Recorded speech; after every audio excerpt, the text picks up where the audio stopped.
savez, le Covid était général. Il a touché toutes les populations du monde, pas uniquement le Maroc. Comme les populations ont été touchées, également l'administration a été touchée. Donc il y avait un confinement, il y avait très peu de personnes qui étaient présentes au niveau des administrations. Il fallait assurer la continuité du service public.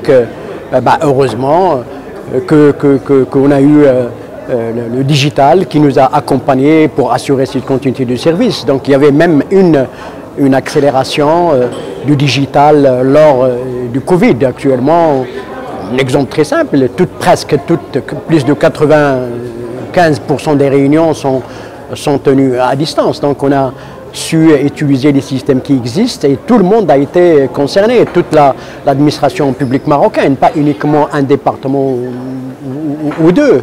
Donc toute l'administration a été touchée et le digital était là pour assurer la continuité du service public. Donc il y avait une accélération, une grande accélération de l'utilisation du digital lors du Covid et on continue à l'utiliser, sachant que ce qu'on a fait pendant ces 2 années de Covid en matière digitale n'a pas été fait pendant plus de 10 ans. Donc il y a plusieurs innovations, il y a plusieurs systèmes qui ont été développés actuellement grâce à ces systèmes qu'on a pu assurer la continuité du service public et répondre aux besoins des entreprises et des citoyens.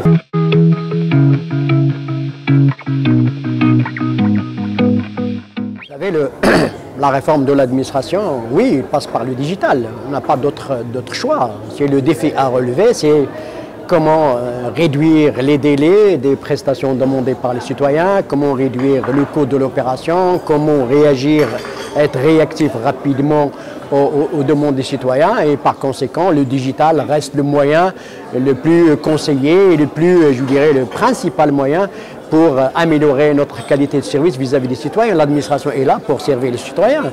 Donc il faut développer des outils pour pouvoir répondre rapidement aux besoins des citoyens. Je vous donne le cas des procédures, de la simplification des procédures administratives. Actuellement, il y a un grand chantier qui a été ouvert en mettant en place la loi 55/19 relative à la simplification des procédures. Il y a maintenant le portail Idarati qui est là, donc c'est le digital et toutes les procédures. Je dis bien toutes les procédures de l'administration publique sont publiées et sont affichées sur ce portail. On est plus de 2600 procédures qui sont affichées et qui restent la référence. Et quand je dis les procédures affichées, c'est unique et c'est unifié et c'est uniforme à l'ensemble, du territoire national.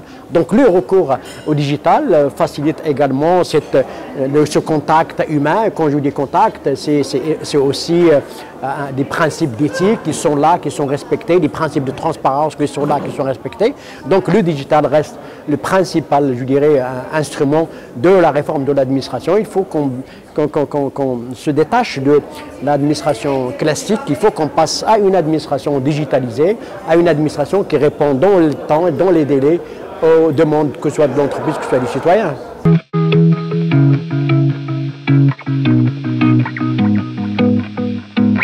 Vous savez, le partenariat public-privé, ça reste, moi je dis pour l'utilisation du digital, on a besoin de l'ensemble, on a besoin d'une mobilisation générale. Le digital a besoin du citoyen, a besoin de l'administration, a besoin du privé, a besoin des sociétés, c'est-à-dire tierces, les start-up, des grandes également entreprises pour pouvoir développer un système commun bâti sur le digital.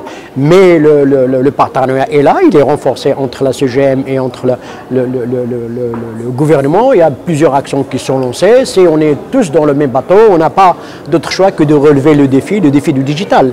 Il n'y a pas que l'administration qui est concernée par le digital, il y a également le privé, il y a les citoyens. Donc on est tous concernés et on a besoin de ce renforcement de partenariat entre public et privé, mais également on a besoin d'une conduite de changement, que ce soit au niveau du privé, que ce soit au niveau de l'administration, que ce soit au niveau des fonctionnaires de l'administration, que ce soit au niveau national, que ce soit au niveau des employés et des responsables au niveau de l'entreprise. Donc c'est une culture, un nouveau comportement qu'il faut instaurer pour pouvoir, intégrer le digital dans nos gestes, même quotidiens. Donc les relations publiques-privées, c'est quelque chose d'indispensable et on n'a pas d'autre choix. Le même bateau, les mêmes défis et une mobilisation générale.